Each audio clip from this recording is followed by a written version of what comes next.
Happy Sunday to you, Scott Baker. Happy Sunday indeed, Mikey. Talking about field notes today here on Lead Better, and it's number 1711. And I'm just going to say, like this is a unique one. We might even get into a little bit of dicey territory here, so I'll be interested what people have to say, both in the comments on the field note itself, and if comments come in here on the Lead Better edition. But this is about the selfishness of self-doubt. That's the title. Now, you would read that and you'd think, there are moments when I have, self-doubt, and I need to read this field note because maybe this will kind of help me clarify my own sort of confidence level. This is not what this is about. So I don't know. I have a couple ways to get into this one, but what was your sense as you kind of grappled with it? Well, my first sense was, wow, normally we don't cover psychological topics Sure. In this kind of way, but there are some behavioral things that leaders need recommendation on in terms of, like, sometimes you've got people on your team, whether you had hired them or didn't recognize in the process, or maybe they've kind of evolved to it, where this idea of self-doubt is starting to dominate who they are in the office, in the hallways, what they do and how they carry themselves really starts to affect things. And so normally when we have topics like this, I try to have like a person from my past who kind of personifies who that is. And then as we talk about it, I try to see like who it is. Do you want to name them specifically and give their address? Well, I don't know that I actually ever came up with anybody on this one as I read it. Right. Who is the character on Saturday Night Live? Debbie Downer, right? Right. So when Debbie Downer would say something, everyone Rachel in the room, Dratch, I think was it was Rachel Dratch, right? And so everyone in the room would kind of turn to her and completely expect that she's going to like, no matter what happy or joyful thing that was said, she's going to say something that kind of brings the whole thing down with this overarching music of wah wah, right? Right. And that became a very comical here's thing. Here's your other parallel, because you like the movie Inside Out. It's the sad character. Yes. Well, right. Yeah, this isn't going to work. It's probably Yeah. Now the difference between sadness and even downiness and self-doubt right. are a little, they're all different, right? This notion of there's a legitimate role for sadness. Yes. And also for disappointment. But the field note is about this paralyzing self-doubt. The person that's like, well, I don't know, or I'm not sure I can handle that. And I mean, I think at the essence of it, and I actually can think of a couple people that I've been, had in meetings on teams over, many years where there was a little bit of like, it all had to then go to that person's, sort of neuroses. And so the point is, even beyond just the self-doubt, what I think we need to understand is that you have a situation where emotional contagion is real.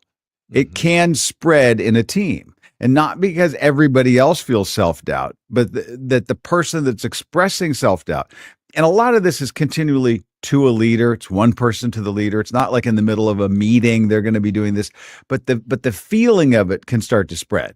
So I actually think the person with self-doubt is probably not bringing this up in the team meeting. They're probably coming to the leader. They're probably talking to the person on their team. He's asked me to do this. I don't know if I can do it. They're always talking this through out loud, trying to get some traction, and it just weighs everybody down. Now, we want to help this person, but we also don't want to destabilize the team. So I think, isn't that sort of the essence then of the field note, is how do we find the balance of being sort of making everybody better, people in situations better, and how do we do this so that their attempt at what sounds like either a humility is not this paralyzing sort of emotional contagion? Right. So I remember my first week on the job here with you, and I probably demonstrated this behavior by saying, this, I think, is my next step. This is what I would normally do if you weren't here. And then I said, instead of just like moving forward on it, I said, what do you think? What would you do? And your response to me, who you didn't Mm-hmm. probably define me as someone who was dealing with self-doubt, but you were in a spot where you're like, okay, he's brand new to the team. He's probably unsure of like how much liberty he can actually take, where he can move on decisions. So your way of like helping me quickly in that was to be like, I like what you're thinking. What you just articulated, there's no reason for me for that not to be my opinion, right? And so you said Mm-hmm. you move forward with it, and you used some insider language that you knew that I knew what it meant, but Mm-hmm. what it basically came down to was like, you've got all the confidence in the world to know that what you are deciding is what I would be deciding, and go for it, Mm-hmm. Right. right? Yeah. Um, Right. and that was all that I needed to be like, okay, when it comes to me making that decision moving forward, I'm gonna go forward. But I don't think I can say I was dealing with any kind of chronic self-doubt in that moment. I was just making sure that my footing in the organization was Right. correct. Yes. I can move Yep. forward this on my own, right? But is the process much different? I don't know that the process is much different, except if someone has chronic self-doubt, maybe you have to emphasize it louder. Like, you need to say the things that you said to me, Scott, but say it in a way that it's like, are you listening? Like, listen to me. This is what's true, right? Well, I, there's one thing that might have been happening in that, which is when we're all stepping into unknown territory, right? Mhm. There's always a little bit of chaos going on. So we're always, in this balance of order and chaos. And you're kind of looking for, if you're going to cross the creek, you kind of want to see where are the rocks that I can step on that are just under the water level. Oh, Sometimes I can, you've said something profound here. That's not self-doubt. I'm doubting the creek bed, right? I'm doubting the rocks, but I'm not mhm, doubting myself. I know that or I've your got faith. capacity. You might say, Right, I'm not sure where I'm at right now, but I have right, the capacity. I'm just not sure I know where to step. So sometimes it's like you might have to figure that out yourself. Like, okay, whether the sun's making it hard to see through the water on the creek, but a leader might say, look, if you step here and you jump onto that log, and then you just jump to the bank on the other side and you go, okay, great, right? Now, that sounds almost simplistically silly. And yet, so much of what we do in our work is somebody saying, you just step here and you jump on the log and then you jump to the other side of the right, creek bed. So, when we're doing that, we're actually getting somebody into the process of getting past self doubt in motion. It's a behavioral solution to this psychological problem. Now, right. it doesn't obviate the fact that there are people, big five, sort of psychological aspect scale, that people that have a high degree of what they would call neuroticism, a low emotional, sort of affect, they can get inside their own heads, and that's actually one of the biggest issues, which is that when you get into this rumination problem of just, well, I'm in this rhythm of this, then that's the part where you can get stuck. And I think a leader who's trying to help somebody get better, who's dealing with bits and pieces of this, can say, all right, well, let's just take the next step. What's the next? Let's take a look. We know that this pattern works. We know that the next best thing to do is the thing to focus on. And this can, by the way, be with highly competent people. You talked about your first week at Admired Leadership. When I joined Admired Leadership 9 years ago, it was a whole new territory for me. Now, the Right. kind of content was in there I was familiar with. I'd been coached by the founder. I'd studied and read about leadership and all of these things for 50 years. And really, since I was like in like 10, 11, 12, 13, I was reading a lot of that stuff and going and seeing speakers and things in my teenage years. But now if you're saying, all right, can you go and develop and present and coach around this content? I'd been a journalist and a digital news executive and a TV news anchor. These were new territory for me. And I don't think I felt confident in how I was doing it for a year. Hmm. And so that you can realize then that it's not just the new person on the team or the person just out of college or the person that is expressing self-doubt, that's feeling self-doubt. Everybody on your team has different degrees of this. So helping, and that's part of what a leader's doing. They're kind of Right. walking a couple steps ahead. Somebody used this analogy, and I've always liked it, which the leader isn't necessarily the one that is always seeing completely over the mountain. We're all in a dark tunnel. The leader's got the torch with a little bit of lamp, and they're about 5 steps ahead of us saying, it's okay, come around the corner, let's go over here. I think if you think of yourself as a leader that way, then you're going to kind of help this person find their way to some confidence. And more importantly, the point in the field note is letting somebody ruminate and get stuck in their self-doubt is a problem. And for that person, it's just being selfish at that point. They have to kind of understand at some level, I'm dragging everybody down, right? So you don't want to be the one who's like, I'm the person floundering in the water and I'm going to help everybody else drown with me because I just won't even grab onto the life preserver. Right. Which is the that might have been a little text. harsh, but sorry. No, but it's true though. And the bolded text calls it out succinctly. The uncomfortable truth is the insecure team members' low self-esteem is more selfish than it is humble. Right. And you might delude yourself as someone who's dealing with self-doubt that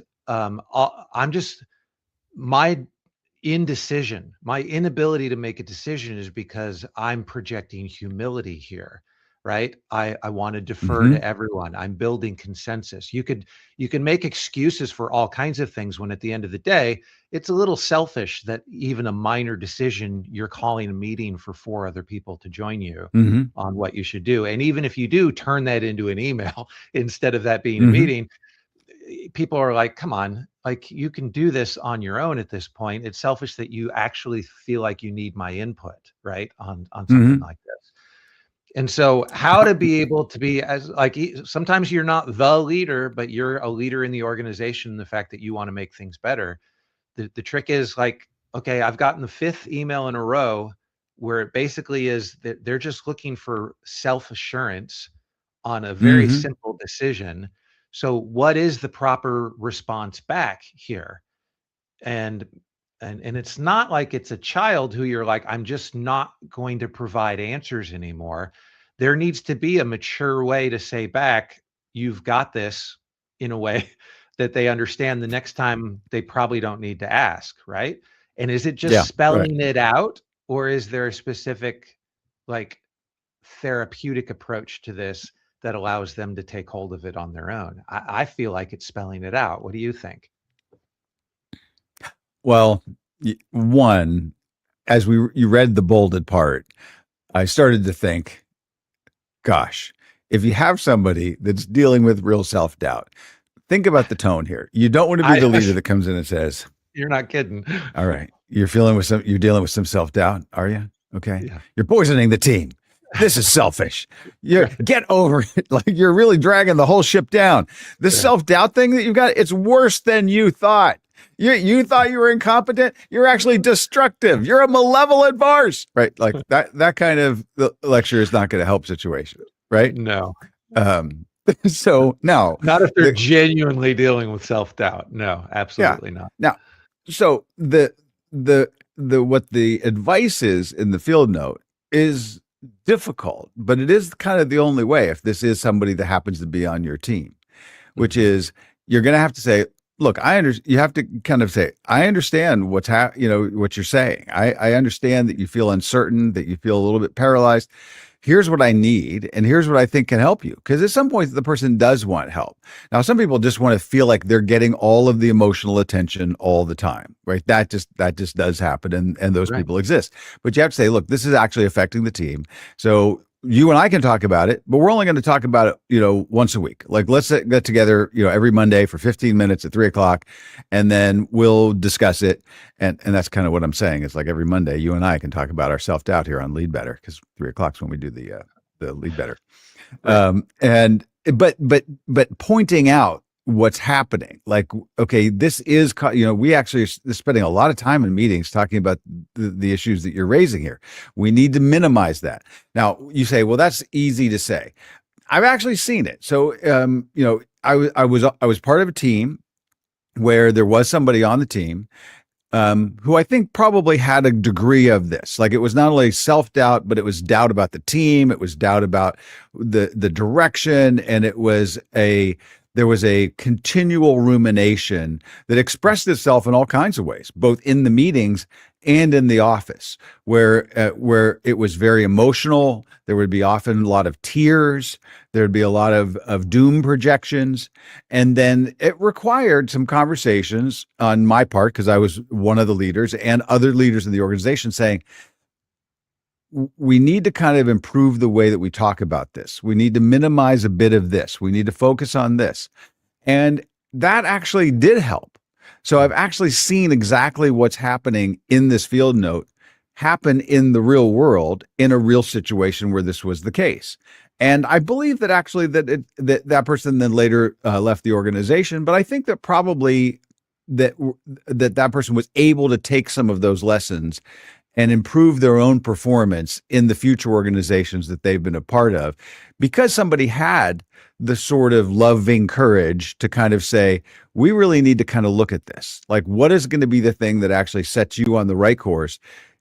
Make sure that your colleagues are on your side. And some people just haven't had a chance to really think about all of those things. So what I like about this field note is, there are things that are field notes that are like, these are everyday matters for everyday leaders. And then there are some that are edge cases that are going to just pop up from time to time. Maybe this is one of those, but the levels of mastery required as a leader to deal with a situation like this. And if you really think about it and work on it, not be like, I got to deal with that idiot again, is probably a measure of how you're going to deal with a lot of thorny leadership challenges in general. So that's why I think it's a good one to really think through, be prepared for, and then maybe it even applies to you and you got to look in the mirror and deal with it. Yeah, I think you're right. It is a masterful thing if you're going to deal with this properly, because it also means that your opinion can't be spread around the team of like how you feel about this person constantly bringing up, these downer kind of things, like this Mm-hmm. self-doubt. Like you can't be caught gossiping about the self-doubter, because that'll get around and then it'll just absolutely make things worse. But it's such a normal thing that we all agree that why is she, Mm-hmm. why is he, right? And that kind of talk is just going to destroy the person even more. It won't make it better in any way. So yeah, there's a lot to think through here. Some of it is helped by a simple thing, but there's still a lot more on how to help a person like this.